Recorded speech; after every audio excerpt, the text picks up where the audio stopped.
I want to welcome Dr. Lustig and his family, and thank you for coming.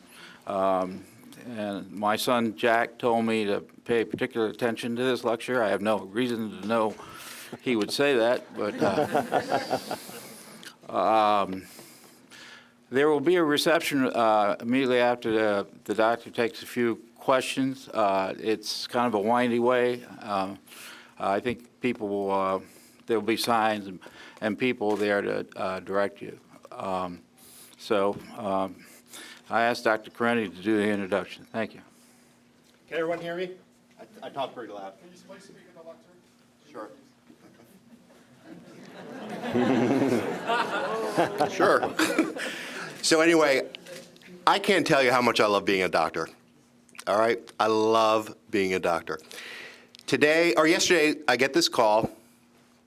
Patient has fallen. The neighbors are over there. We don't know what to do. She can't move her leg. I'm like, well, probably call 911. That'd be a good idea to start. So anyway, I go this morning to see the patient, talk to the surgeon. She obviously broke her hip and needs to come in. And the surgeon and I are both there about 8 this morning. Dr. Romness, who's on our committee here too. And he's like, well, the OR is packed, da-da-da-da. And I look at her, I said, Betty, why do you have all your makeup on? You have your mascara, your lipstick, you look too good. So anyway, we have a collaboration here at Virginia Hospital Center with obviously Georgetown University, which is amazing. But we also have it with George Mason University and Marymount University for nursing. So this big gruff nurse comes in and she says, this is the student who's taking care of her. She needs to learn something. So I look at the student, I said, well, nice to meet you. I said, where's your stethoscope? She goes, it broke. I said, okay. I said, well, let's do one thing. So I pull the sheets down. I said, well, let's look at her leg, which is awkward and twisted and raised. I said, what's the first thing you see when you look at her leg? And she says, well, her leg's shorter and twisted outwards. I said, no. She's got nail polish on that looks phenomenal. I said, look at her face. She looks amazing. Perception, okay? So much of it is perception. We as physicians and people in the healthcare industry love the perception. My perception is that I'm very thin, svelte, and good looking. Well, Dr. Lustig's here to tell us differently. I am so excited to have Dr. Lustig here.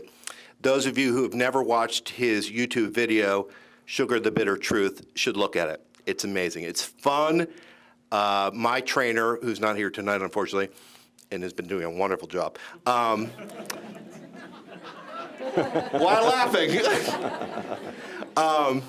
He turned me on to this, okay?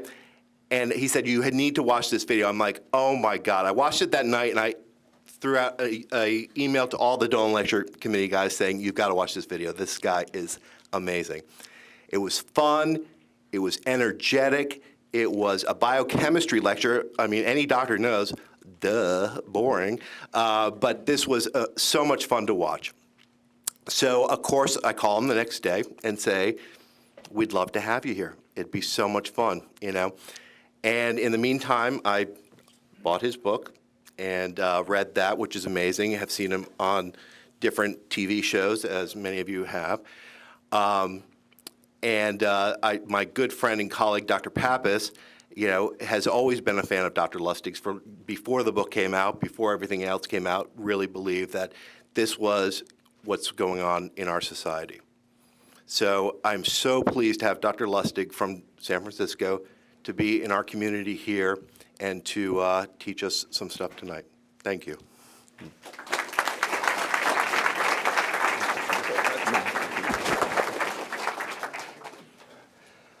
Well, thank you, Patrick. Thank you all for being here. I don't know how to respond to that introduction. That was really quite remarkable. Number one, I want to, first of all, acknowledge the three people in the room who really makes this all happen, and that is my wife, Julie, and my daughters, Miriam and Meredith, because without them, I couldn't do this, and I will tell you, I'm away more than I'm home, and they bear the brunt of it. And the fact that I'm still talking to any of them is, I think, a tribute to them more than me. I want to, first of all, thank the Dolan family and the Dolan committee for acknowledging me in this way, and for having this lecture, and for allowing physicians to come and talk to the public on topics that matter. And if you look at the list of Dolan lecturers over the past 26 years, it really is a who's who of what's happening, and I'm very, very proud to be part of that. I also want to acknowledge my best friend in science, and we celebrate our 25th year as friends this year, Dean Fedorov of Georgetown University Medical Center in the back, and his wife, Wendy Solovey. And I don't think I could be standing here if it weren't for Howard and all of his support that he's given me over all the years. So those are the people I truly want to thank, and right off the bat, I would not be here if not for all of you. Thank you. Now,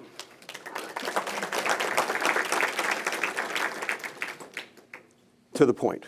Dr. Carenti said that he loves being a doctor. I used to. I don't love being a doctor anymore. Now, a lot of the people in the room know why that is. Things like insurance and paperwork and Obamacare and all sorts of other reasons why it's so tough being a doctor. But I'm going to tell you, being a doctor now is not what I trained to do. I'm a pediatrician.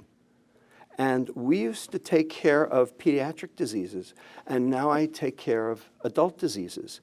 And I specifically went into pediatrics not to take care of adult diseases. And every time I take care of a kid who's obese, 10 more are waiting at my door. Now, if I made money on that, that would be pretty good. But since I lose money on every patient, basically I'm contributing to my own misery, is what happens. So it's a tough time to be a doctor, I think, especially in the field of chronic metabolic disease. And I'm going to try to explain to you why I think that's true, and hopefully what we can do about it. We individually, and also we as a society. So with that, let's go into it. It's called Healthy, Wealthy, and Wise with a big question mark, and I mean that question mark very specifically. First of all, I have no disclosures. No food industry concern is putting me up to this, I promise you. So, healthy, are we? What do you think? I would say it speaks for itself, doesn't it? All right, so here's the past. 12 years ago, 2001, 6 million kids are seriously overweight. Well, with all the media attention, with all the NIH funding, with all the clinical programs, with all the diet books, with Michelle Obama's vegetable gardens, we are now up to 20 million. Here's the present. Currently, there are 30% more obese people on the planet than there are undernourished people. 15 years ago, it was exactly the opposite. And those overnourished people are living in the same countries as the undernourished people right next door. This can't be explained by behavior. This sounds more like an exposure. When you look at the pattern of spread, it looks more like an exposure. It looks like influenza or cholera, just a little slower. But it's the same idea. 371 million diabetics walking the earth last year. That's 6% of the world's population, and they are chewing through all the healthcare resources. There's no money left. Kind of makes it hard to be an endocrinologist, when there's no money to actually be able to take care of all these. And here's the future if we do nothing. 165 million Americans, that'll be 42% of the population, will be obese by 2030. 100 million Americans will be diabetic by 2050. That'll be 33% of the population. But it won't really matter because Medicare will be broke by the year 2026, which means either you'll be a concierge physician taking cash on the barrelhead, okay, or all those people will just die. It's that simple. Well, I got a problem with this. Because I'm going to be 69 in 2026, and I want my friggin' Medicare. I worked hard enough for it, and so did you. But that's what will happen, Obamacare or no. And in fact, Obamacare was predicated on the notion that we could put 32 million sick people on the rolls by providing more preventative services, that they wouldn't need the emergency room. That was the notion. We could pay for these people because they would get to the doctor faster. Well, guess what? There are no preventative services for obesity, diabetes, or metabolic syndrome. This is a canard. We cannot solve this problem, and we cannot solve healthcare until we solve this chronic metabolic disease pandemic. Right. This is the most important set of slides I'm going to show you, and if you learn nothing else from this lecture, you have to learn this. This is a Venn diagram of the adult American population. 30% obese, 70% normal weight. Everybody good with those? And the standard mantra, okay, the nugget of, quote, truth, unquote, is that 80% of the obese population has chronic metabolic disease. They get type 2 diabetes. They get hyperlipidemia. They get cardiovascular disease. They get cancer. They get dementia. They get hypertension. They get non-alcoholic fatty liver disease. They get polycystic ovarian disease, etc. It's all their fault.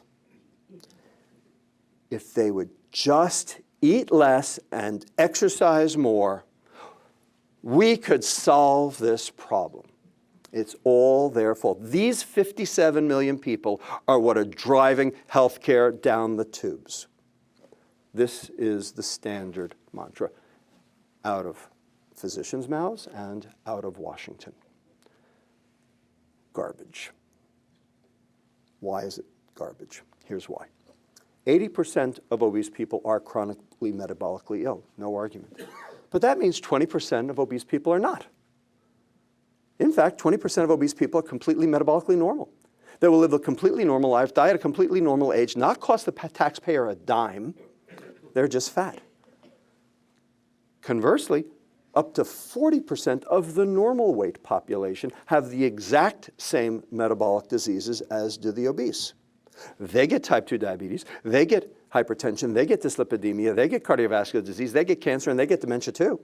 Not quite at the same rate, but they get it. And they get it for the same reasons as the obese do. And they have the same biochemical markers as do the obese, they're just not fat. So when you do the math, that's 67 million compared to the 57 million. In fact, they're costing more. And when you add it all up, that's 124 million. That's more than half the US population. Therefore, this is not personal responsibility. This is a public health crisis. This is a public health crisis. I'll give you another statistic that basically puts a hole in this balloon. Obesity is going up worldwide at the rate of 1% per year. Diabetes is going up at the rate of 4% per year. If diabetes were the result of obesity, how could that be? How could diabetes be going up faster? Makes no sense. Here's the slide that proves the point. So here are two equally weighted people. One's healthy, one's sick. Anybody want to tell me which one's sick? Who's sick? A or B? B. B is sick. Why is B sick? Fat around the organs, all this stuff in here. Okay, this guy, he's got big love handles, something to hold on to, but he ain't sick. He's perfectly healthy. Guy down below, he's sick. And this has a name. It's called TOFI. It's a real honest-to-goodness medical term. Thin on the outside, fat on the inside. Coined by Dr. Jimmy Bell, a neuroimager at University College London, okay, to make the point that there are a lot of people out there, a lot, who are normal weight and are driving healthcare costs up because they have the same chronic metabolic disease as do the obese, and they don't even know it. And the doctor doesn't know it. Hey, you're normal weight, no problem. Get on the scale, everything's fine. Garbage. That's the point. I venture to say there are a couple of TOFIs in the room. The question is, do you know it? Does your doctor tell you that? Does your doctor even know how to figure it out? So we need to rethink how this medical disaster gets, number one, people get educated, and number two, what we do about it in terms of diagnosis and treatment, and of course, prevention. Because it's not about obesity, it never was. Everyone thinks it's about obesity, it's not. It's about the metabolic dysfunction that goes along with obesity, it travels with obesity. I don't argue that obese people are more susceptible to it, but anyone can get it. And obesity is a result of the metabolic dysfunction, not a cause. Another way of saying it, in medicine we say, if you could fix the obesity, the metabolic disease would improve. That's what we say. It's exactly the opposite. If you can fix the metabolic disease, the obesity will improve. And I will show you that in a few slides from now. Okay. So how does this all work? Now, I'm going to give you just a soupçon of science. I know that this is a combination mix, physicians and lay public, so I don't want to sort of bowl you over with science. That's for tomorrow for grand rounds. But for tonight, we're going to make it really, science light. But we're going to do our best to try to, bring it home to you. So this is the negative feedback pathway of energy balance on this slide here. And I'm going to take it apart very, very, very simply and slowly. Here are 4 hormones right here, okay? Leptin, insulin, ghrelin, and peptide YY3 to 36. Now, ghrelin and PYY3 to 6 are very important because they are alimentary hormones. Ghrelin comes from the stomach. It's the hunger hormone. When your stomach is empty, ghrelin goes up, tells your brain you're hungry. Then you eat, ghrelin goes down, and so hunger apparently dissipates. Okay? Peptide YY3 to 36 gets secreted at the end of the small intestine, goes to your brain, says, that's it, I'm done, finished, no more, I couldn't eat another bite. That's the satiety signal. So you got a hunger signal, you got a satiety signal, and these work meal to meal. We are not going to discuss them further because we don't need to explain what's going on. Then there are these other 2 hormones over here, leptin and insulin, and we're going to talk about those at great length. Leptin comes from your adipocytes. It comes from your fat cells. And it's a hormone that tells your brain that you've got enough energy on board so that you can feel good and burn energy and feel good doing it. Okay? It is your energy sufficiency hormone. It is also your starvation hormone. If your brain can't see your leptin signal, then your brain sees it as starvation. Now, insulin's really cool. Insulin's really interesting because, notice, it's got 2 arrows. It goes to the fat cell and tells your fat cell, take whatever's in your blood and put it in fat cells for storage. Insulin is your energy storage hormone. That's insulin's job. Whatever you're not burning, you have to store, and insulin's the way you store it, and you store it in your fat. So insulin shunts sugar to fat. Insulin makes fat, more insulin, more fat. Take it to the bank. But it tells your brain something else entirely. It tells your brain, hey, I'm in the middle of metabolizing a meal here. I don't need any more energy. I've got plenty to work on. So it's actually part of the satiety signal. So it tells your fat cell, store, and it tells your brain, stop, all at the same time. Dichotomous effects in 2 different parts of the body. And that becomes very important in a moment. I'll show you why. So all of these 4 hormones signals are read by this area of the brain here called the hypothalamus, which is ground zero for energy balance. And then information from the hypothalamus goes to these 2 way stations further up in the hypothalamus.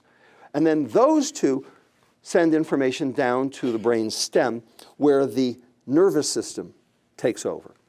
Either the sympathetic nervous system, which is your fight or flight nervous system, which then goes to your fat cell and tells your fat cell, release energy because it's time to burn, or your vagus nerve, which innervates all the organs in your viscera, including the pancreas, which tells your body it's time to store. So here's your burning nerve, and here's your storage nerve. And interestingly, the vagus tells the pancreas to release more insulin.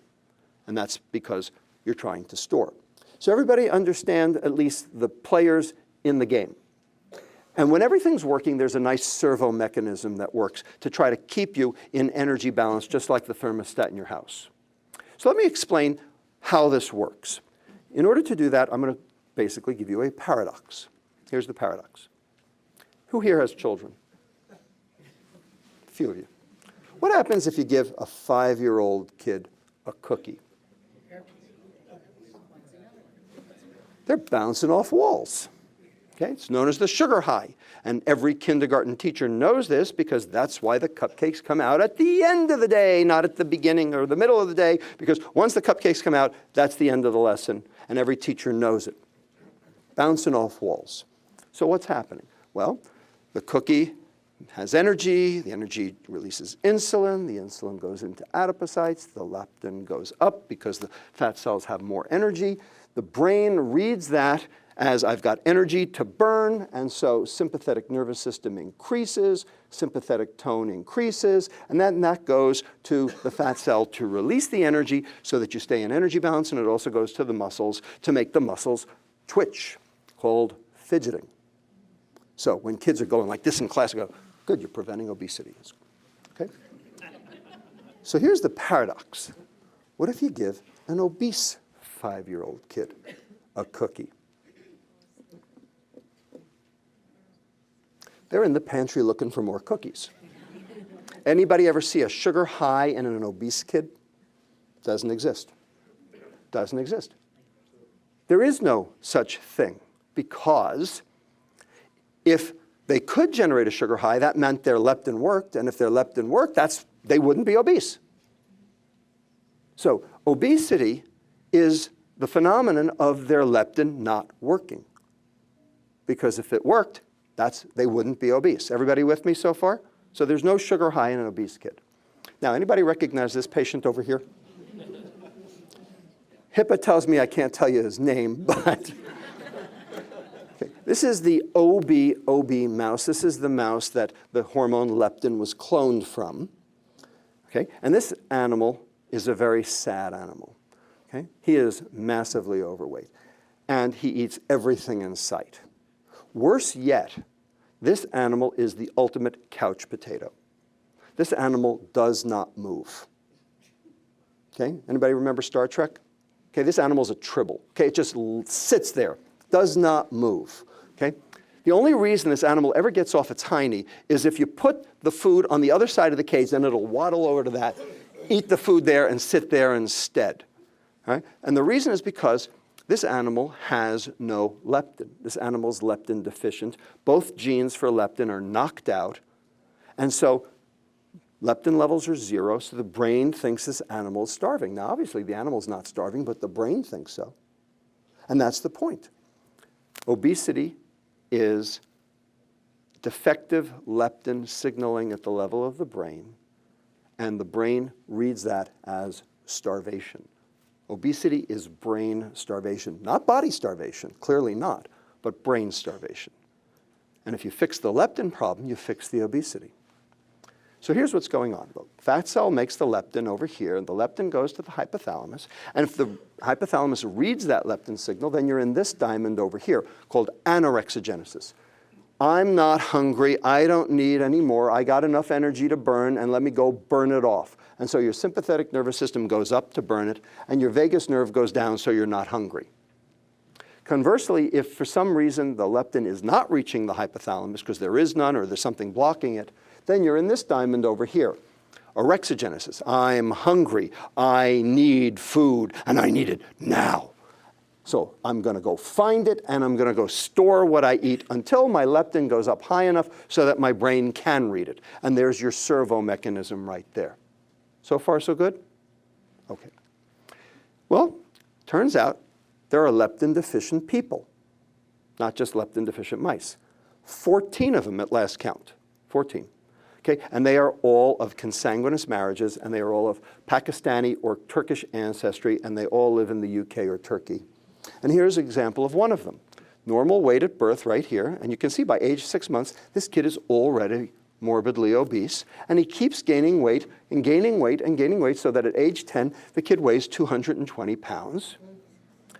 And then he starts getting shots of leptin in his arm because he's leptin deficient. He doesn't have any. His leptin is 0. Well, now his leptin, because we're giving it to him by recombinant leptin in the arm, now he's got a leptin level, and look what happens. He loses weight, and he loses it on a dime, and it's all fat mass. His lean mass stays up. Hormone replacement therapy. I'm an endocrinologist. This is what I do. Perfect. For 14 people. And here's an example. Here he's age 3.5, looking pretty awful. Okay? And here he is, same kid, age 8, getting a leptin injection every day for the last 4 years. Now, does anybody want to tell me this is gluttony and sloth? Does anybody want to tell me this is personal responsibility? Now, for 14 people, this works. But the rest of us, unfortunately, are not leptin deficient, because if we were leptin deficient, we'd have a drug for it. Okay? No, we're leptin resistant. We got plenty of leptin. We got boatloads of leptin. We got aircraft carriers worth of leptin. Okay? And it correlates with our percent body fat. So the more body fat, the more leptin. But if the leptin worked, we wouldn't have all that body fat because the brain would have seen it and burned it off. Everybody got it? So we are not leptin deficient like those 14. The rest of us are leptin resistant. The leptin's there, but it ain't working. And what's making it not work is the holy grail of obesity. So here's the leptin, here's the hypothalamus, and there's this big X with a question mark there. That's the holy grail of obesity right there. If we could solve that, we'd solve obesity. We'd fix the whole problem. It'd all go away. So this is pretty darn important. And a lot of drug companies have gone broke trying to figure out what that is. Okay, so I've told you all about leptin. Now let's talk about insulin. What does insulin do? Remember, it does two things. It tells the fat cell store, and it tells the brain stop, all at the same time. So how does that work? How does that work in this whole thing? So this is the patient that got me started in obesity way back when I worked at St. Jude Children's Research Hospital in Memphis, Tennessee. This is a nice kid who had a good mother. At age 7, this kid was perfectly normal weight for height. But then, at age 7, he developed this brain tumor sitting in the middle of his energy balance pathway, right here, a hypothalamic chiasmatic astrocytoma. And this required surgery and radiation. And he became panhypopituitary, and we had to replace all of his hormones. And he also started gaining weight at the rate of 30 pounds per year, nonstop over the next 8 years, so that at age 15 he weighs 364 pounds. And he had a good mom who tried very hard, but nothing could stop this kid's weight gain, nothing. And we call this form of intractable weight gain hypothalamic obesity because the hypothalamus has been damaged, in this case by either the tumor or the radiation. Now, what's really sad about these kids is that they don't move. They don't move. The parents of these kids, after they're treated, come back and say, this is double jeopardy. This is unfair. My kid was salvaged. My kid's going to survive the brain tumor only to succumb to this complication. And this kid has lost all interest in everything around them. They do nothing. They sit on a log just like that leptin deficient mouse. And they sit on the log for the same reason, because their brain can't see their leptin. In the case of the mouse, it was because there was none. In the case of the kids, it's because that area of the brain is dead. And so their brain reads starvation as well. Everybody understand? This is very sad. And I have to take care of these kids. So how does this work? Well, two hypotheses. One, damage to the hypothalamus leads to a defect in a satiety center, that these kids end up overeating because this satiety center is damaged, and that leads to the obesity. Now, we've known for years that these kids have a lot of insulin. But it was assumed in this model that the obesity caused the insulin to go up because you needed more insulin to tend more fat. Okay? And if this is the case, not much I can do about it because I can't fix this problem, because I can't fix a brain. But there's this other hypothesis that's been around even longer, that damage to the hypothalamus, yes, it leads to obesity, but because it alters the vagus nerve, because the vagus nerve goes into overdrive, and that's what's driving the insulin release instead. Now, if this is the case, nothing I can do about it. But if this were the case, I could intervene right here between the vagus nerve and the pancreas to try to reduce the amount of insulin released right at the level of the beta cell of the pancreas. So that was the question we asked many years ago. If we gave these kids this drug here called octreotide, which blocks insulin release, relatively specifically, not perfectly specifically, but relatively, could we reverse the process? That was the question. Well, here's that patient I just showed you. 364 pounds, and here he is, 326, first time he took his picture with his shirt off. We did this many, many times. Let me tell you an apocryphal story about one kid. Patient number one. I had never used the drug before. I started giving the kid the drug, and we used low dose to start with because I didn't know what to expect. And the mother calls me up a week later and says, "Dr. Lustig, something's happening." I go, "What?" Because I'm like afraid something bad has happened. She says, "Well, we used to go to Taco Bell, and she would eat 5 tacos and an enchilada, and she'd still be hungry. And we just went to Taco Bell, and she ate 2 tacos, and she was full. And she just vacuumed the house." Really? So we did this a couple of times more.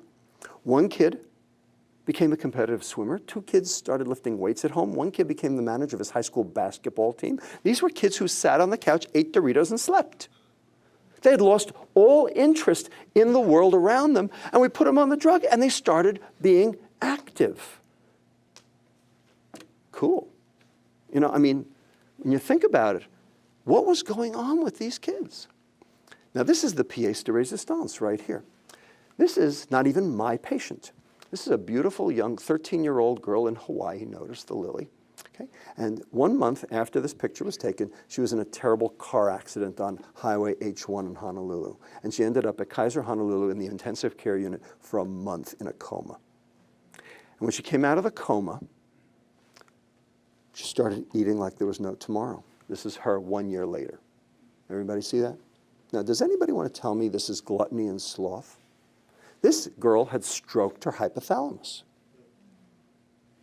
So she had the same problem this other kid had. Okay? She just didn't have a brain tumor, but her hypothalamus wasn't reading her leptin. So this is her. Well, just so happens I was giving grand rounds at Kaiser Honolulu, and they said, maybe we should try this same treatment in her for the same reasons. So they invited her and her mother to come listen to the talk, and there I am with her in 2008. And they went ahead and put her on the drug, and this is her a year and a half later at her high school graduation. Now, does anybody want to tell me that this is gluttony and sloth? Does anybody want to tell me this is personal responsibility? This is biochemistry. We got her insulin down. The patient lost weight, felt better, started exercising. So we said, cool. Could this work in adults? Are there adults out there without brain tumors, but maybe have the same problem, that their pancreas is over-releasing insulin? And if we gave them this drug to get their insulin down, what would happen? Well, this is what happened.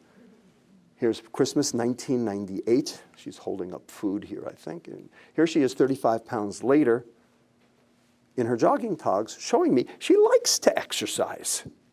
She wants to exercise. Okay? And it's the same turnaround for these patients as well. So what's going on? Well, when your leptin is not working on your hypothalamus, you're in this diamond over here. I'm hungry and I don't feel good. I don't want to burn energy, I want to conserve it because my brain isn't seeing its leptin. But somehow, by lowering their insulin, we put them in this diamond instead. Now they're not hungry, they can burn energy, feel better, lose weight, turn the whole metabolic process around. So the question is, what blocked the leptin signaling? What's the cause of leptin resistance? The answer, insulin. Insulin's the cause of leptin resistance. May not be the only cause, but it is a cause. And it's a primary cause. Because when we get the insulin down, the patients act like they're not leptin resistant. They now see their leptin. So insulin's what it's about, at least for the majority of people.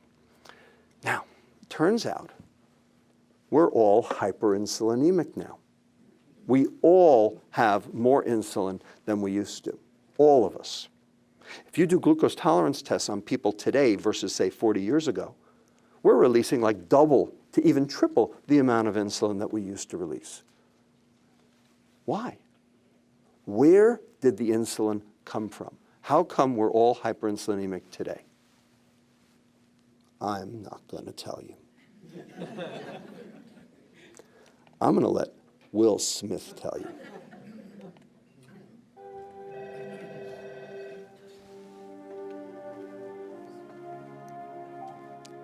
What? I guess I owe you some answers, Hoss. Oh, what, you feeling chatty all of a sudden? Sorry, I can't talk right now. I got some secret cases of my own I'm working on. I hate to tear you away from your video game. All right, I'm hanging up. The most destructive force in the universe. Sugar? Anyway, I don't know why it was delayed. But anyway, if Hollywood knows this, why don't you? This is what's going on. What happened? This is what this is all about. How did we change our biochemistry? How did our diet change this problem? Here it is on these next two slides. This is the fiction. Everybody see Coca-Cola's Coming Together ad. They posted it on YouTube, and it's been on TV. They were going to release it during the Super Bowl, What it says is, beating obesity will take action by all of us based on one simple, common sense fact. All calories count, no matter where they come from, including Coca-Cola and everything else with calories. So you can eat your way in carrots, you can eat your way in cheesecake, you can eat your way in Coca-Cola, you can eat your way in anything else with a C, it doesn't matter. It's all the same. A calorie is a calorie. If you eat more than you burn, you'll gain weight. If you eat less than you burn, you will lose weight. And this is standard medical education. Obesity is a defect in energy balance. Eat more than you burn, gain weight. Therefore, it's about how much you eat and how much you burn, two behaviors. It's your fault. It's all your fault. That's the fiction. Because the science says something else entirely. Because it says that some calories cause disease more than others. Because different calories are metabolized differently. And different calories generate more insulin than other calories. Because a calorie is not a calorie. So, I don't want you to think for a moment that it's all about sugar. It's all about our entire processed food diet. And let me take you through the 8 things that are wrong with our processed food diet. There are 3 things there are not enough of.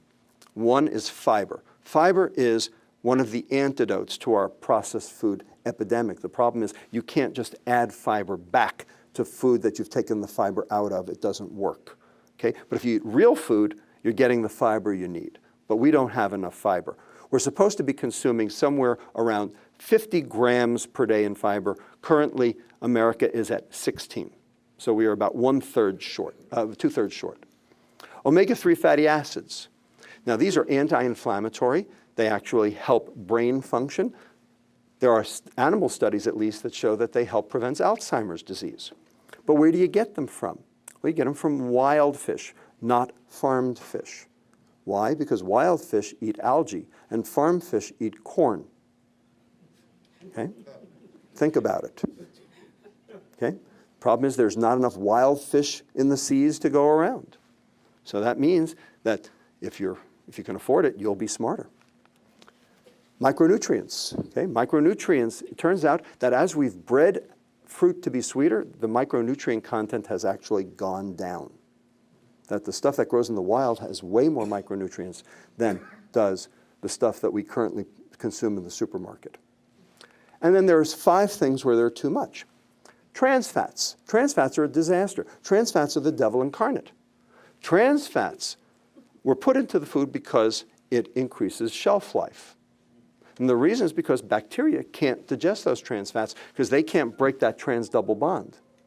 Problem is, our mitochondria in our cells, our energy-burning factories, are repurposed mitochondria. We can't digest them either. We don't have the enzyme to do that either. So they get to the trans double bond, and then they line our arteries and our livers and cause disease. Well, guess what? 1 week ago today, the FDA finally, after 25 years, finally declared trans fats as not generally recognized as safe. They took trans fats off the GRAS list. Only took 25 years. Woohoo! FDA, go! Branched chain amino acids. Okay, leucine, isoleucine, valine. These are dietary amino acids. You have to eat them. You can't make them. And they are metabolized differently from other amino acids. Now, if you're building protein, if you're building muscle, if you're a bodybuilder or you're growing like a kid, then you need these guys. But what if you're not? What if you're not growing? And what if you're not a bodybuilder? And what if you're not exercising? Then, if you take in more of these, you know where they go? Straight to your liver, get turned into liver fat. And that's what we're talking about. That's where the problem is. So, where do you get these from? Corn-fed beef, corn-fed chicken, corn-fed fish. Omega-6 fatty acids. Where do you get those from? These are pro-inflammatory.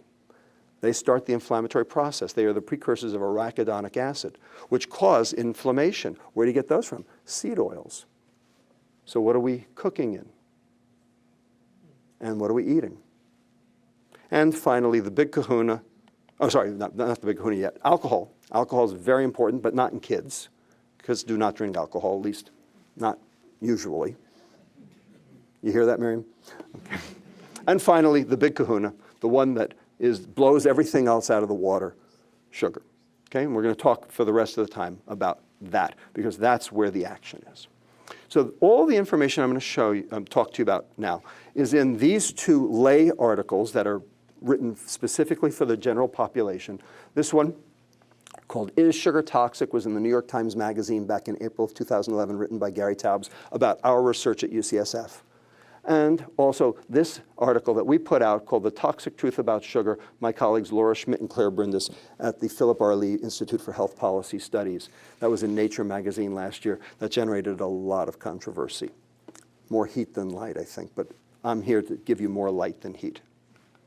Now, what are we talking about? When we talk about sugar, everybody talks about, well, my blood sugar.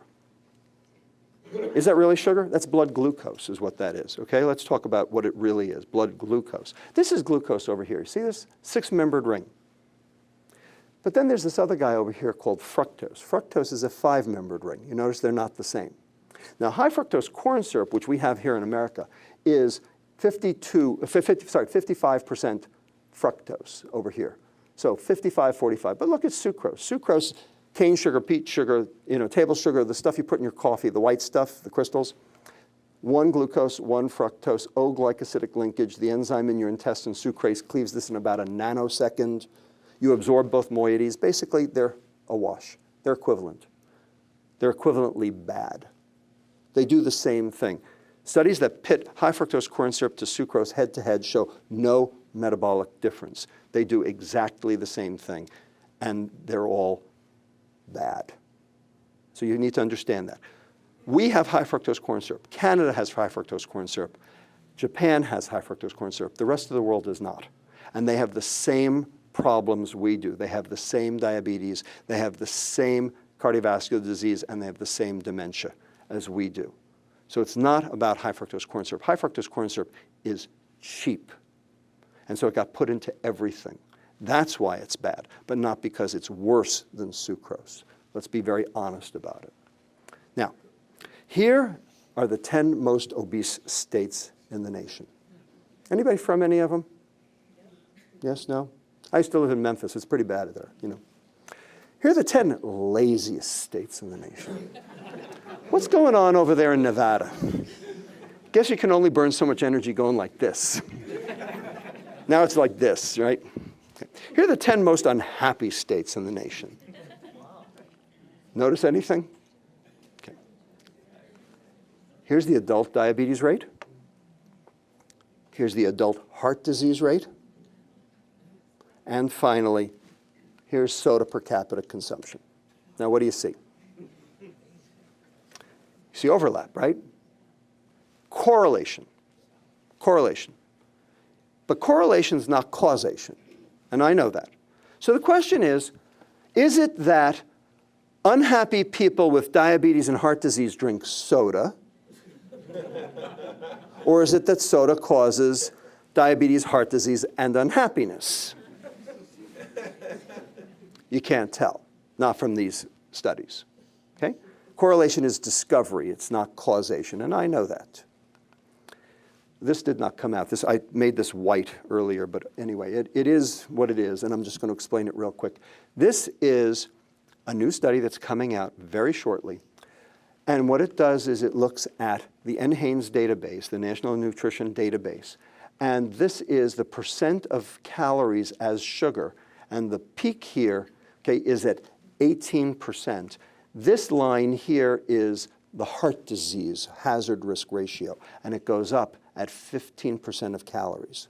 You'll notice more than half of the country is consuming more than that. And it goes up pretty darn fast after 15%. So we are consuming a lot of sugar, and we are getting heart disease. What about diabetes? So here's world sugar consumption tripling over the last 50 years, from 50 down to up to 150 million tons over the 50-year period worldwide. Here's per capita consumption. Notice Brazil. Brazil used to be so poor that they couldn't even afford their own sugar. They were always a sugar exporter, you know, the Amazon and all. But they could not even afford their own sugar. They were too poor. Well, now they're a BRIC country, and now they got Embraer jets and biodiesel and World Cups and Olympics, and they got some money in their pockets. And guess what? They are putting it away like crazy, and they now have the highest rate of increase of type 2 diabetes in the world. Now, they don't have the highest prevalence. That's reserved for Saudi Arabia, Kuwait, UAE, Qatar, and Malaysia. Why them? No alcohol. But they got soft drinks like they're going out of style. Why? Well, it's hot, and the water supply is a question mark, and no alcohol. This is their reward. This is how they reward themselves in the absence of alcohol. But you know what? I would much rather have alcohol. Because you can only drink yourself under the table once a day. But with soft drinks, all day, 7, 8 times a day. And that's what they have. Kuwait has 80% obesity, 18% diabetes. We're only at 33% obesity, 8.3% diabetes. They are beating the pants off us. We got to work a little harder to reach their levels. The point is, this is all correlation. But you know what? We have causation too. And that's the point. We did a study where we melded the Food and Agriculture Organization statistics database with the International Diabetes Federation database, with the World Bank Gross National Income Indicators database, to control for all of the confounders. And we looked at it over the entire decade. And we looked at all the different aspects of the diet. Total calories, meats, cereals, pulses, nuts, vegetables, roots, and tubers for fiber-containing foods, cereals, oils, dairy, sugar crops, and sweeteners, and each one as a separate line item. And we regressed that against diabetes incidence and prevalence over the entire world, over the entire decade, and asked what aspect of our food supply predicts diabetes over that decade. Answer, only sugar. Only sugar. Total calories were irrelevant. Only sugar mattered. Here's the take home. This is the slide that basically tells you what the study said. Only changes in sugar availability predicted changes in diabetes prevalence. If you ate 150 calories extra, your prevalence of diabetes country by country went up by a total of 0.1%. Nothing. But if those 150 calories happened to be a can of soda, diabetes prevalence went up by 11-fold, by 1.1%. And here in America, we don't consume 1 can of soda, we consume 2.5. So take that up to 2.4%. Since we have an 8.3% diabetes prevalence, that means that 29% of diabetes in America today is due to sugar and sugar alone. You want something actionable? There it is. Now, there are criteria out there to implicate specific toxins with specific diseases. Who here believes that tobacco causes lung cancer? Why? You got a control group? You got scientific proof that tobacco causes lung cancer? Who here believes that football trauma causes Alzheimer's disease? Why? Got a control group? Who here believes in global warming? Why? Got a control group? Okay, none of these have scientific proof, yet you believe it. And the reason is because we have something called causal medical inference. Now here in medicine, we talk about something called evidence-based medicine. We talk about it all the time. Evidence-based medicine is about controlled trials, randomized controlled trials. Well, 10% of what we know in medicine today is randomized controlled trials. That means 90% is not. What we have for the other 90% is this thing called causal medical inference. And for the most part, it works out pretty well. And we make rational medical decisions. The question is, we have all of the data, all the proof for causal medical inference for sugar and diabetes. And we're starting to get close for sugar and cardiovascular disease too. We show dose, duration, directionality, and most important, precedence. If you're going to show proximate cause, you have to show that something precedes something else. The lawyers will tell you that. All right? Well, it turns out when the sugar changed, diabetes came 3 years later in both directions, up or down. Okay? So we have precedence. Remember the correlation? That's a snapshot in time. We have the movie. Everybody got it? So we predict that 25% of diabetes in the world and 29% of diabetes in America is explained by sugar and sugar alone. Why? How come? Well, if sugar were just empty calories, then total calories would correlate. But what if sugar's not just empty calories? What if sugar actually did something different? What if you metabolized it differently? And indeed, you do. 2 problems. 1, liver fructose metabolism, that 5-membered ring, is different from glucose. It's metabolized completely differently. And I won't bore you with the details. It's in the YouTube video if you want. The second problem, fructose is 7 times more likely than glucose to bind to proteins. And every time it does that, it decreases the flexibility of that protein, which causes what we call basement membrane thickening, and it causes arterial wall thickening. And it also releases a hydrogen peroxide, which has to be quenched by an antioxidant. That's what the antioxidants are for. But if you don't have enough, guess what? It causes cell damage. This is the aging process. Let me just show you how this works. So this is a study my colleague, Dr. Jean-Marc Schwartz, did at San Francisco General. And what he did was he took normal adults and he put them on 2 weeks at a time in randomized order of either complex carbs or high sugar. Same number of calories, both sets of 2 weeks. Everybody with me? And he locked them in the hospital and they ate what he gave them. Turned out, on the high complex carb diet, the lipid fraction in the liver was pretty low. But on the sugar diet, 38% increase in liver fat in just 2 weeks alone on the same number of calories. And liver fat is what this is all about. And now the cell aging process. So it's known as the Browning reaction. It's why you paint barbecue sauce on your ribs.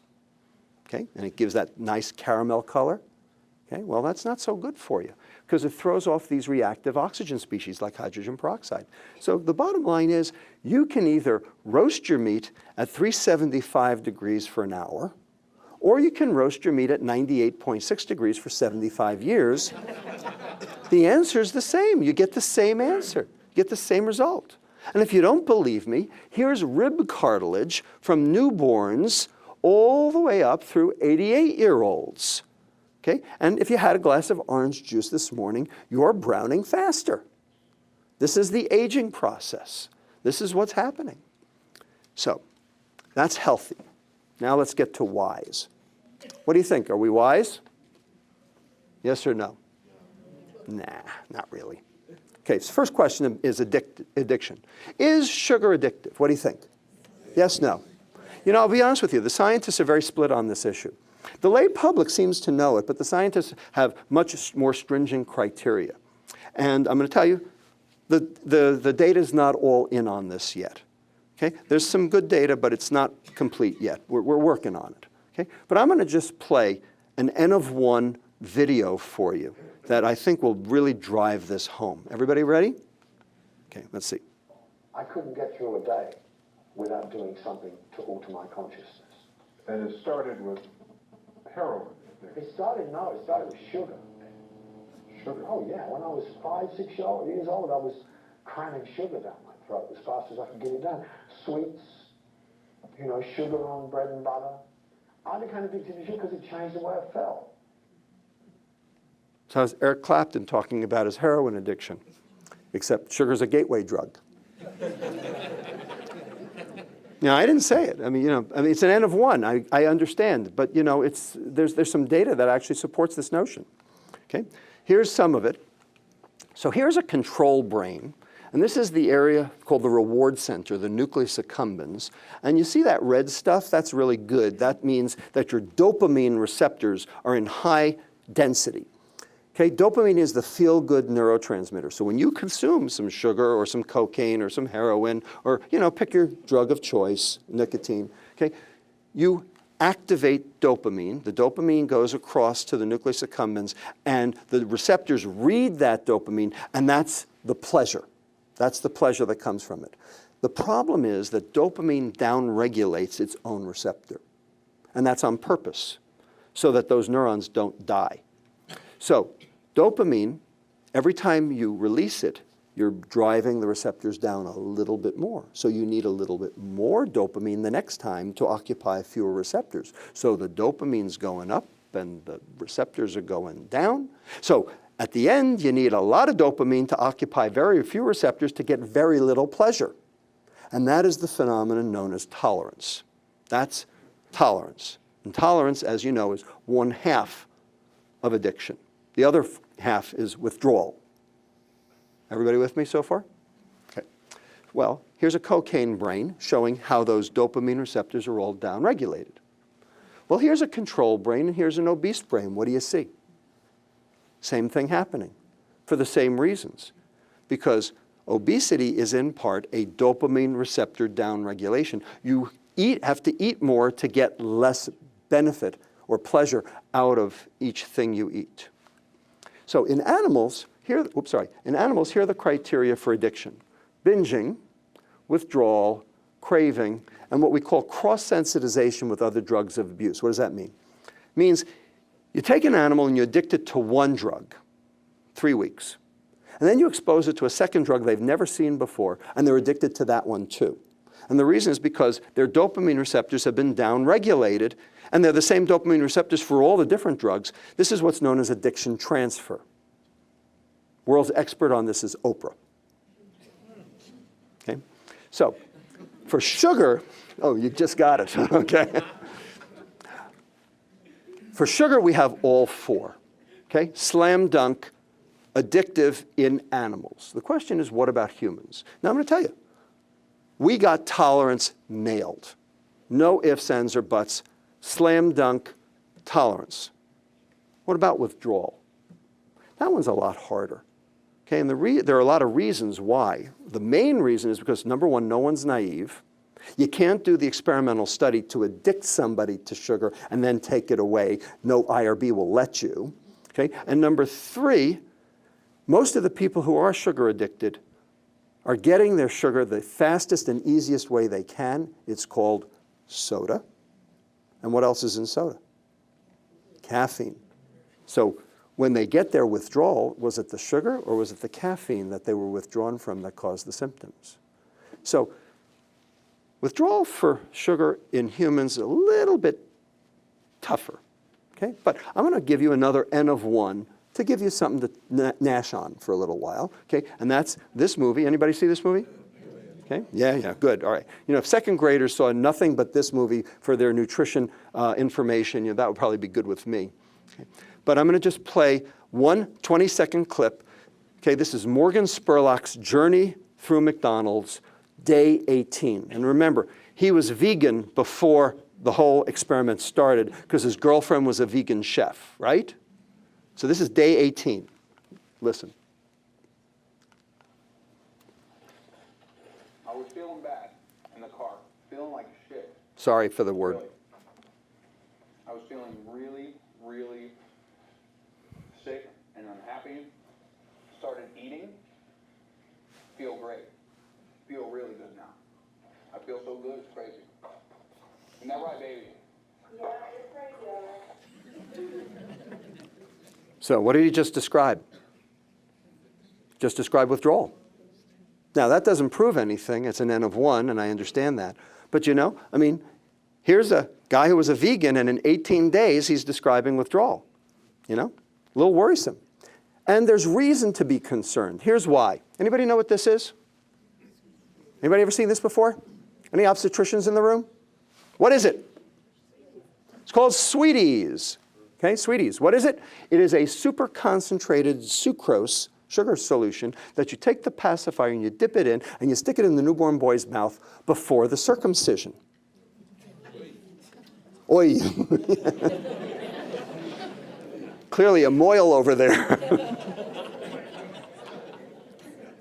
The moils use wine and everybody else uses Sweeties. Okay? And the reason is because it releases opioids in the same area of the reward center to reduce the pain. So the concept that sugar has narcosis effects and has ability to stimulate that reward center and the dopamine and the opioids that go on in that reward center is not so crazy. Okay, that's addiction. What about behavior issues? I come from San Francisco. Who's heard of the Twinkie defense? Everybody? Nobody? So the Twinkie defense. Harvey Milk and George Moscone were murdered on November 4th, 1979 in City Hall by Dan White, another San Francisco supervisor. And when he came to trial, his lawyers invoked something called the Twinkie defense, that he was so hyped up on soda and junk food that he lost his mind, didn't know what he was doing. Judge didn't buy it, threw it out. He went to jail, 25 years. 2 days after he was released, committed suicide. That's the story. Okay? Well, this is a paper called The Twinkie Defense, Relationship Between Carbonated, Non-Diet Soft Drinks and Violence Perpetration Amongst Boston High School Students, showing very significant effects for kids who drank 5 cans of soda per week or more. Now, this is correlation, not causation. So the question is, does soda cause violence, or do violent kids drink soda? We don't know. But it's a little concerning, isn't it? So the question is, when does this happen? This came out 3 months ago. Soft drink consumption associated with behavior problems in 5-year-olds. So the earlier you get, the more likely there's causation. We don't know. And finally, the last part of whys, dementia. What do you think? Sugar cause dementia? Yes, no? We don't know. We don't know. Okay, all of these are we don't know yet. But here's what we do know. We know obesity is associated with dementia. Very clearly, epidemiologic studies show that the obese are more prone to dementia. Obesity alters neural projections that are consistent with dementia.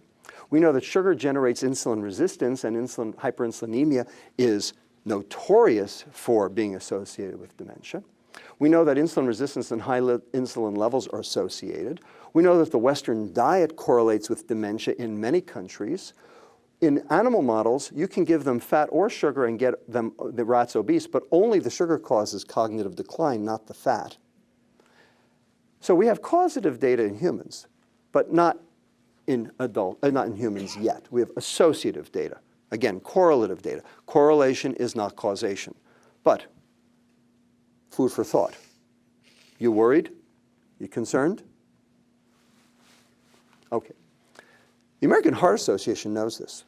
And they said, and I was part of the writing group that put this together, that we are in America consuming 22 teaspoons of added sugar per day right now, median. And we need to reduce that to 9 for males or 6 for females. That's a reduction by 2/3 to 3/4. That's a huge drop. And the question is, why and can we do it and should we do it? Here's the problem. Of the 600,000 items in the American grocery store today, 80% of them are spiked with added sugar. And that's not for your benefit, that's for the food industry's benefit. Because they know when they add it, you buy more. That's what it comes down to. Now, if a calorie was a calorie, hey, no problem. Everyone's allowed discretionary calories. You could spend it on sugar, and you do, and you know what? Even more than that. But if a calorie is not a calorie, if different calories are metabolized differently, if sugar is metabolized very specifically in a way that drives this insulin resistance and this metabolic syndrome phenomenon that I've just discussed with you, and if it's addictive so that you end up over-consuming, then it's a big problem. That's the problem. That's the issue. And finally, to wrap it up, wealthy? Who's wealthy? You. Yeah, and he has a Coke and a cheeseburger every day. Are you wealthy? I don't know. Maybe some people in the audience are. I'm not wealthy. Here's what's happened to our food supply. 1982, 2012, okay, 30 years. Meats, down 10%, because we're all told to go low fat. Fruits and vegetables, notice, no change. Exactly the same. We're eating just as many fruits and vegetables as we ever did. Okay, nothing's changed. Grains and baked goods, 13 up to 14%. So up 1%, and that's a problem because refined carbohydrate, starch, raises your insulin, and insulin is part of what causes weight gain. So this is an issue, but, you know, not the whole enchilada. Dairy products, 13% down to 10.6% because now we're all lactose intolerant. Processed foods and sweets, 11.6%, 22.9%, a doubling in 30 years. This is what's happened. This is what's changed. We have doubled our consumption of processed foods and sweets, and I've shown you all the reasons why processed food is a problem. And who's wealthy? Well, this is the S&P 500 over the last 6 years. And here's the stock price for McDonald's, Coke, and Pepsi, all doing better than the S&P. And here's the economic downturn of 2008 right here. And they're doing very well, thank you. And here's ADM, General Mills, Hormel, Kraft, ConAgra, Procter & Gamble, and Hormel, all doing better than the S&P as well over the same period of time. Want to make money? Invest in a food company because they've got the secret formula. They know how to take their product and get you to buy more. Now, I'm not the only one who thinks this is a problem. The medical community is now not the only community that think this is a problem. This is a report that came out 1 month ago from the International Investment Bank, Credit Suisse, a report for their investors called Sugar Consumption at a Crossroads. Okay? This is a bank, okay? And here's what they said. Okay? We believe higher taxation on sugary food and drinks would be the best option to reduce sugar intake and help fund the fast-growing healthcare costs associated with diabetes type 2 and obesity. So it's not just for doctors anymore. Okay? When the business community recognizes that this is unsustainable, you know you've got a problem. And they want to attack the problem too. And they know that this is the only way out of this mess. This is the only thing that makes sense. So you can throw, rotten tomatoes and eggs and whatever else you want at me. The bottom line is, this is a problem for you, for all of you.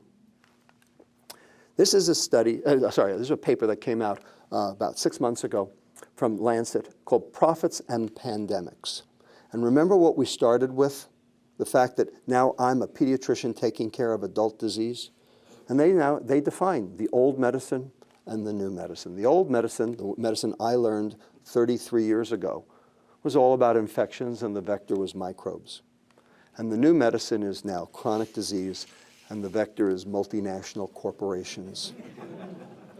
And guess what? Bacteria learn how to develop resistance to various antibiotics.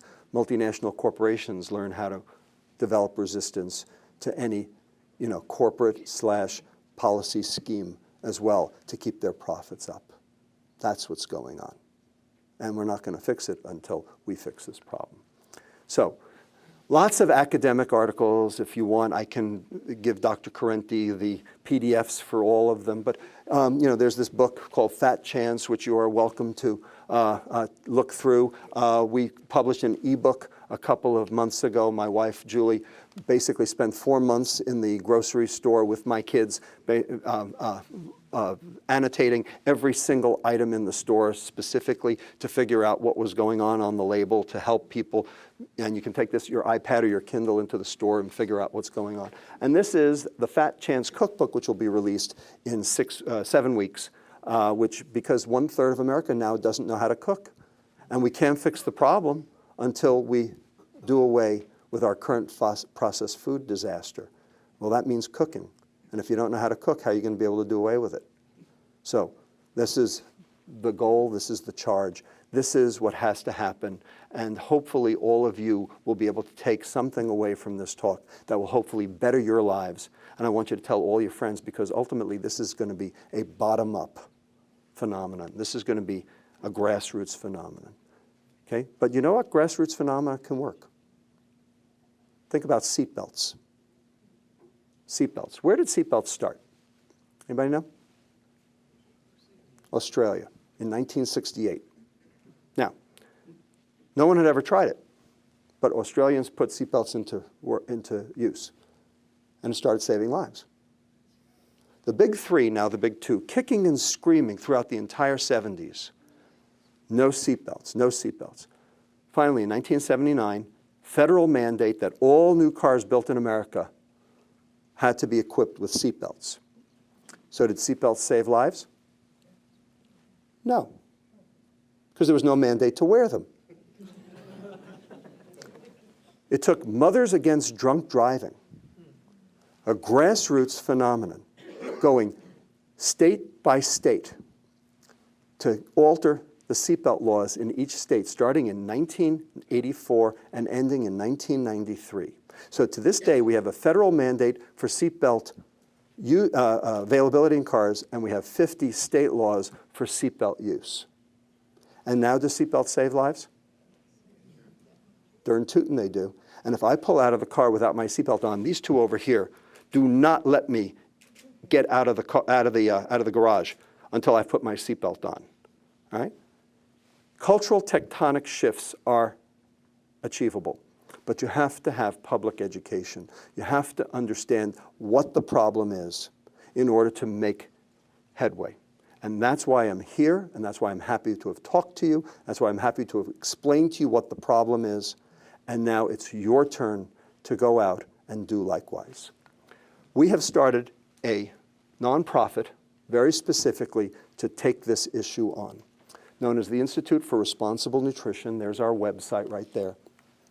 We have 4 planks in our platform: education, research, advocacy, and action. And we are going to take action at many different levels.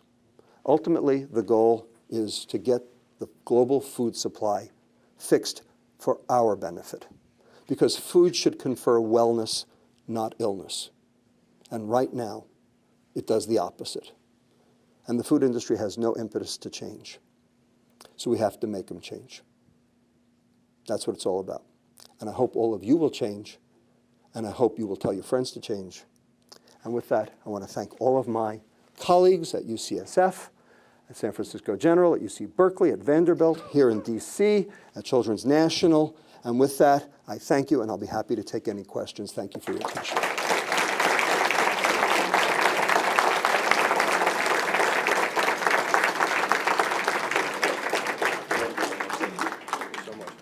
That was great.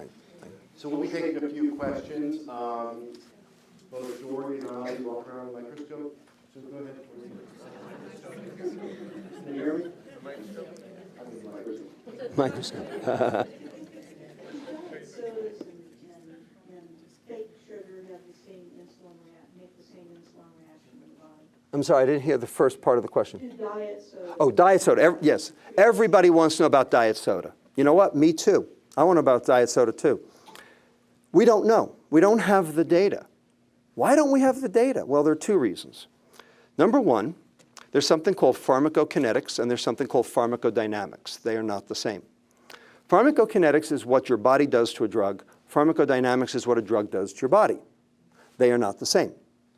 We have all the pharmacokinetics for all the diet sweeteners because pharmacokinetics is about acute toxicity. That's whether you're going to keel over and die when you consume something.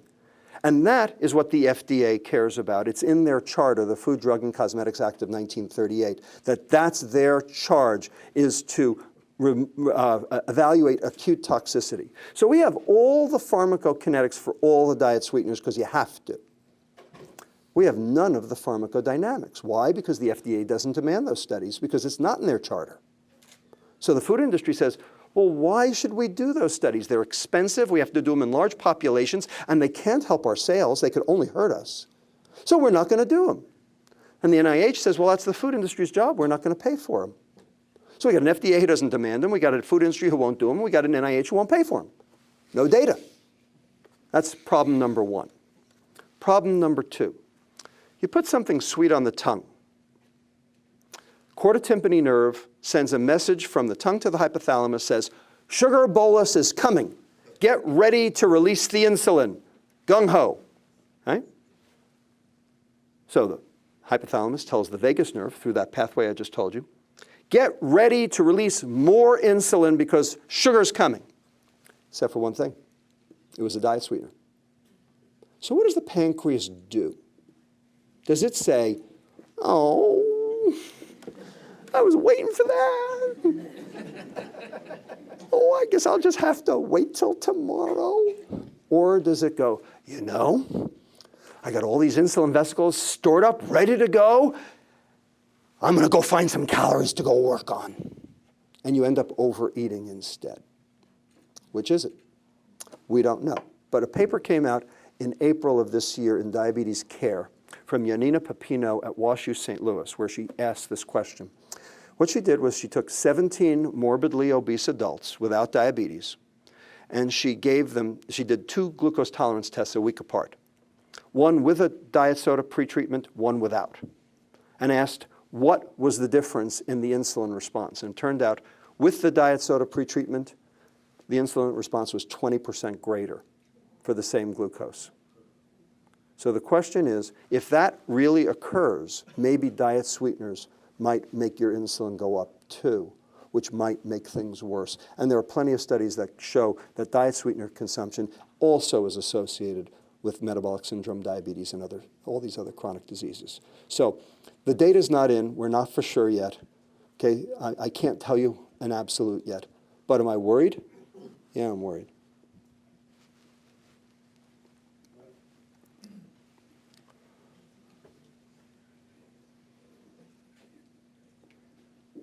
Of course, everything you said is unconstitutional, as we know, because New York tried to pass some laws about sugar intake. And I don't know about you, but I don't feel like waiting another 50 years for people to get their act together. It took 50 years and a lot of lawsuits for people to understand about tobacco. And I know you're a scientist and everything, but you're deep in it.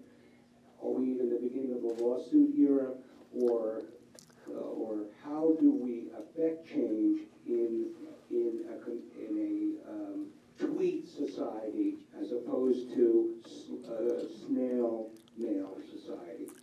I am so glad you asked that question. First of all, I don't know if you noticed, the first slide, the title slide, said MD, MSL. MSL is Masters of Studies in Law. Okay, last year I went and got a Master's of Studies at Law at UC Hastings to find out exactly that question. I went for 2 reasons. The first was, what legal doctrines take you from a personal responsibility issue to a public health crisis? That's the first question. Let me give you an example. Okay? HIV. We all lived through that very recently. 1979, patient zero. 1981, the term AIDS got coined. 1986, Surgeon General Chick Coop says, we got a problem here. What year did HIV become a public health crisis?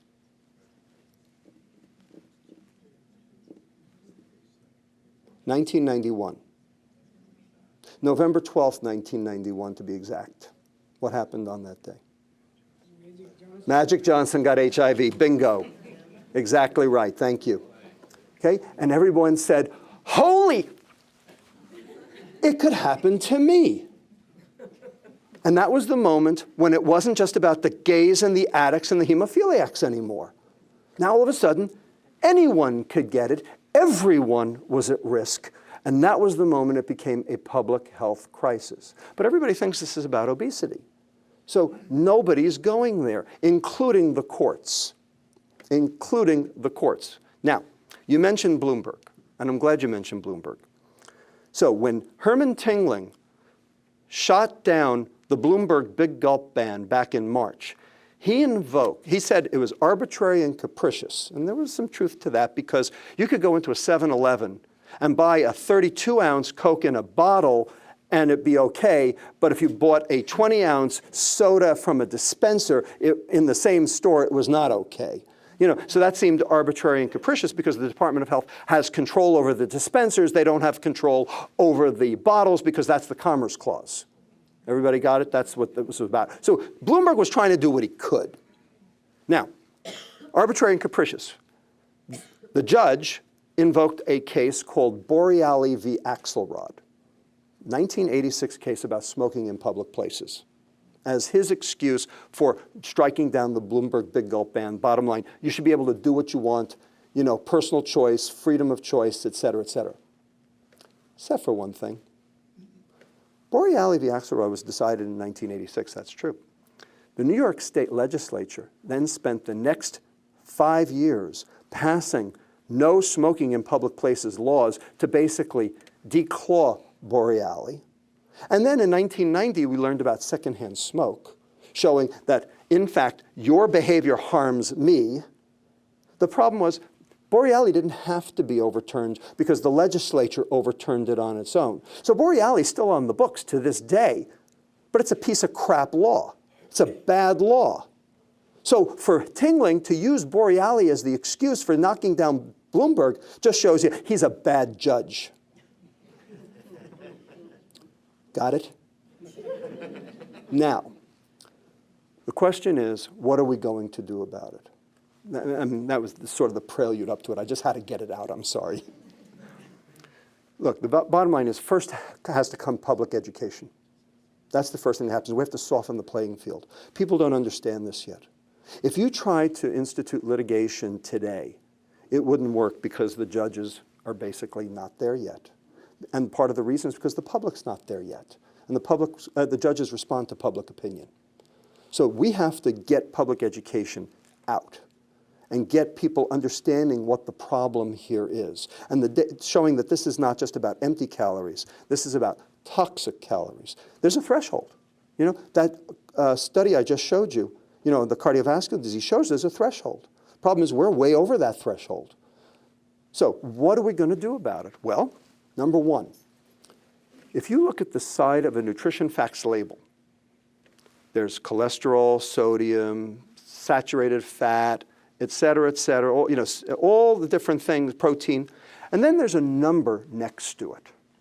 It's called percent DV. Everybody knows what that is? Percent daily value. Okay, so that refers to something called a dietary reference intake, which says, this is how much of this thing you need in order to be healthy. And if you go over that, maybe you're not. Everybody got that? So you go down the list, and there's a percent DV for everything except for one thing. Sugar. So why is there no DRI for sugar? Why do you think there's no DRI for sugar? Because the food industry doesn't want there to be a DRI for sugar. Because if there was a DRI for sugar, they'd have to stay under it. And they don't want to stay under it, because they know when they add it, you buy more. So my goal is to get a DRI for sugar. That's what we're aiming for. Okay, that's number one. Number two, to be honest about what's on the label. You know, the ingredients list lists all the different things, the nutrients by mass, right? The different ingredients by mass. So you could have a different sugar. There are 56 names for sugar. I showed you the ebook we wrote. There are 56 names for sugar. You can have a different sugar as number 5, number 6, number 7, number 8, number 9. When you add it up, it's number 1, but you're not allowed to know that. So transparency in advertising, in labeling, that's one thing. Another thing, turns out there are certain populations that are affected more than others, in particular Latinos. Latinos have a problem in their liver where a little sugar becomes a lot of liver fat and drives their diabetes rate. So that's one of the reasons why they have so much higher diabetes rate than everybody else and at a lower BMI than everybody else. How about failure to warn as a potential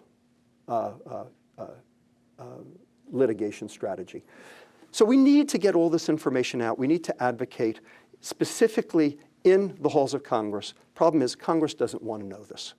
They do not want to know this. Why doesn't Congress want to know this? Because 338 members of Congress take money from the food industry. That's why. So we have a lot of work to do, but it's got to start with public education. When there are more votes than dollars, that's when this is going to come around, but not until. You gave a fantastic talk. Thank you. Thank you. One thing that made me think about, like, Bill Gates or Berkshire, this is money that could talk because they're out for the public good. I wonder if that's a thought. It is a thought. Gates has not been on this issue at all, at least not up till now. He's still, in African malaria and, infectious diseases. He has not seen chronic metabolic disease on his own doorstep as, part of what he's interested in. To my knowledge, Buffett has not approached this, and that would mean he'd have to give up his cheeseburger and Coke, and that would be a big problem. The fact is that there are some people who understand that there is a problem here. I will tell you, the employers and the insurers understand this. I will tell you, Obamacare, if it did nothing else, it actually changed the rules of engagement. Before Obamacare, it was the doctors against the lawyers, the doctors against the insurers, right, Patrick? Well, you know what? With Obamacare, it's now the doctors and the lawyers and the employers and the insurers against the food industry, the drug industry, White House, and Congress. The people who stand to be hurt by current policies versus the people who want to maintain the status quo. So we have, on our side, some new and some very powerful and influential friends that we never had before. And we can leverage that, and we plan on leveraging that, and that's one of the things our nonprofit plans on doing, is leveraging that influence. For instance, something called social finance. Could we actually help insurers, subscribers, or employers, employees, to actually change their health for the sake of their company? And would the company pay for that change? What do you think? It's a great idea. That's what we're doing. Incentives for, making things cost less by exercising and eating. Well, no. Well, exercising and eating right. Well, what does eating right mean? Okay, right now, eating right means eating low fat. Okay, as far as I'm concerned, anything that says low fat has a skull and crossbones on it. Okay, we've got to get the new nutrition out. Okay, is saturated fat good or bad for you? What do you think? Try again. You've been told for 40 years saturated fat is bad for you. There's not one study that shows it. This is part of the problem. This is part of the problem. We're going to have a lot of work to do. Yeah. Dr. Lustig, your lecture about sugar is well taken. But my question is, there are other factors like vitamin D deficiency, for instance, lack of sleep, Sure. Being connected all the time, which increases cortisol. Anytime we have text message that comes in, the dopamine receptors. So what you talk about leptin and all that, but all those are drivers also for weight gain. Well, okay, so I'm glad you asked that question. There are many, many, many factors associated with obesity. These are all factors associated with obesity, and I do not argue that. There are, ghrelin goes up with sleep deprivation. Okay, there's all the issues about lack of sleep and iPods and iPads and kids not being able to go to sleep. My kids included. But the bottom line is that's obesity, and that's part of the problem here. We're not talking about obesity. Plus, all those data show correlation, not causation. Okay, and I'm very specific about what's causation and what's correlation, and you need to be as well for exactly that same reason. So do we have any data that shows that sleep deprivation actually causes obesity? Certainly correlated, but do we have data that shows causation? No. You mentioned vitamin D. So everybody knows that vitamin D deficiency is associated with obesity and metabolic syndrome. I agree. Yet there are no studies that vitamin D supplementation fixes any of those. The question is, every one of those studies of vitamin D deficiency and obesity are confounded. Because why are you vitamin D deficient? Because you're not consuming dairy. What are you consuming instead? Soft drinks. There's not one study that factors out soft drink consumption from the vitamin D deficiency to determine which is it. Is it the vitamin D deficiency or the sugar? And if you can't show mechanistically that supplementation fixes the problem, how do you know it has anything to do with anything? That's where we are right now with that. So be careful about correlation versus causation. I'm very careful about it.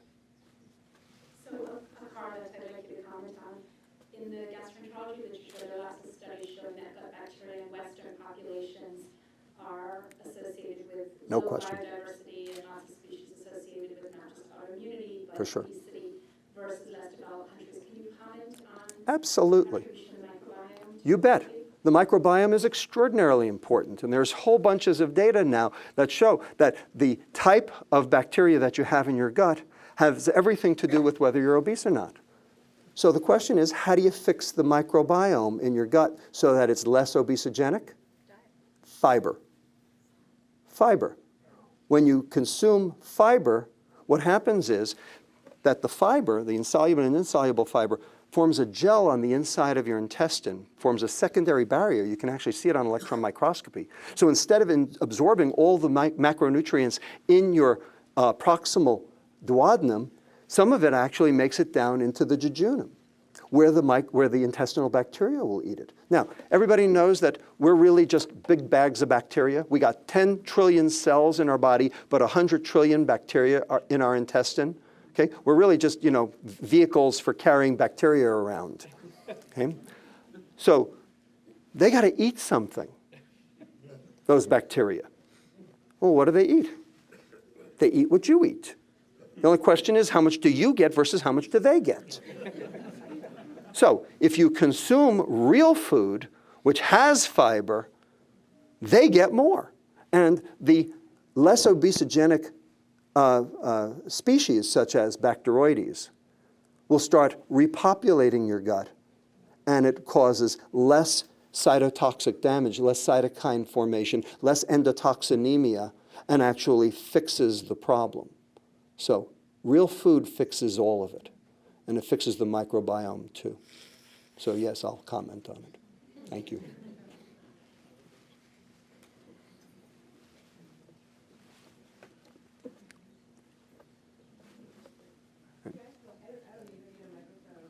I just wanted you to comment on the state of the farm subsidies right now. I know you mentioned Sure. high fructose corn syrup instead of sheep, but Right. isn't that because of a lot of the subsidies? Absolutely. So the big question is, if you got rid of the subsidies, would this problem all go away?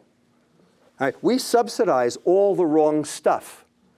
Why do we subsidize all the wrong stuff? It goes back to 1933. It's called the Dust Bowl. Okay? And the Dust Bowl, we had a destitute population, and we had farmers going out of business, and we had food growing in places where we didn't have the population, so we had to have storable food that could be shipped around, put in silos, and accessed for a later day. So we subsidized storable food. That's what a commodity is storable food. And so corn and soy were the particular commodities of the 1930s that we subsidized. Well, guess what? We're still subsidizing them. In fact, we've subsidized them even further. The question is, do we have the same problem? We have exactly the opposite problem that we did of the 1930s, yet we're still doing the same thing. The question is, if you got rid of the subsidies, what would happen? Well, presumably, this is, and I don't know the answer to this, but presumably food would get more expensive. And the question is that a good thing or a bad thing? Would that help matters if food got more expensive? So what about differential subsidization? What if you subsidized real food and taxed the crap out of the bad food, the processed food? You could then plow the money from the taxed food into providing more real food for lower income populations so you could get away from the paternalistic regressive tax issue, and at the same time supply the populace with food that actually made sense, and the food industry would still make their money. You could set the prices so that the food industry still made their money. What you need is a new food business model. We used to have it. Remember, I don't know how many of you remember this, but when I was growing up, the farmers in the Midwest were paid not to grow certain crops. This disappeared in 1971. Okay? But they were paid not to grow certain crops, and that was to keep the producer price index higher so that the farmer made more. But then, in 1971, it was decided that food needed to be cheap because fluctuating food prices caused political unrest, which is true. And so that's when Earl Butz, the Secretary of Agriculture, invoked the term row to row, furrow to furrow. You're going to be rewarded on productivity only, on volume only. So either you're going to produce more or you're going to die. And so that's what the food companies did. And since they were being subsidized to produce these things that could be row to row, furrow to furrow, we've got this problem now. So the question is, when is the USDA going to change? When are they going to fix this? And the answer is never, unless we make them. Because they're making money off this, because 6% of our exports are food. That's $56 billion to the government every year that they don't want to give up unless we make them. The question is it cost effective? And the answer is we're spending so much money on diabetes, $245 billion last year, $200 billion on dementia, $192 billion on cancer. The question is, if we could even put a dent in any of those, it would be so cost effective to the government, it wouldn't be funny. But who's going to make that argument when 338 congressmen are being bought off? That's the problem. I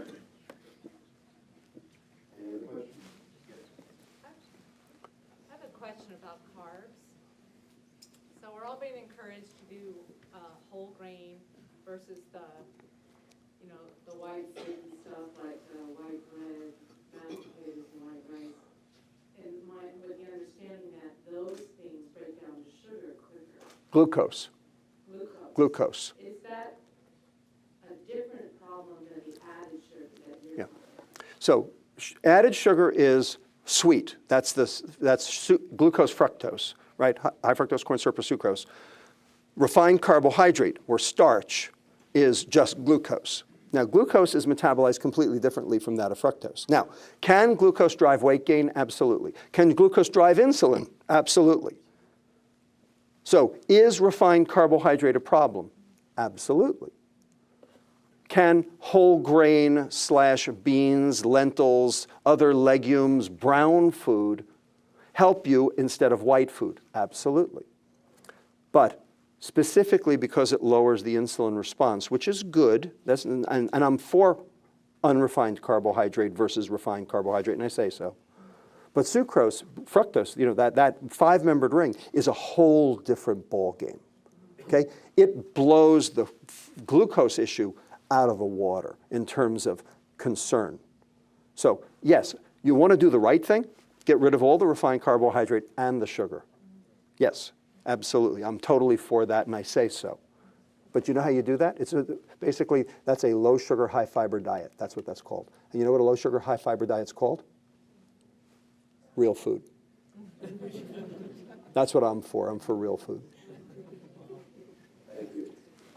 you're going to break now, I'd like to thank Dr. Lustig so much again for all of he's done. Tomorrow, for physicians, there'll be medical grand rounds that will, Ivan, what time is medical grand rounds again? 12:30 will be tomorrow for physicians on the metabolic syndrome by Dr. Lustig. Now I'd like to give it over to John Dolan and his son. Thank you. Doctor, thank you very much for the my lecture. pleasure. It My was pleasure. really informative, and we enjoyed it. I got a volunteer out of the audience here to present Soccer star. a memento for your presenting the lecture tonight. Thank you so much. Okay.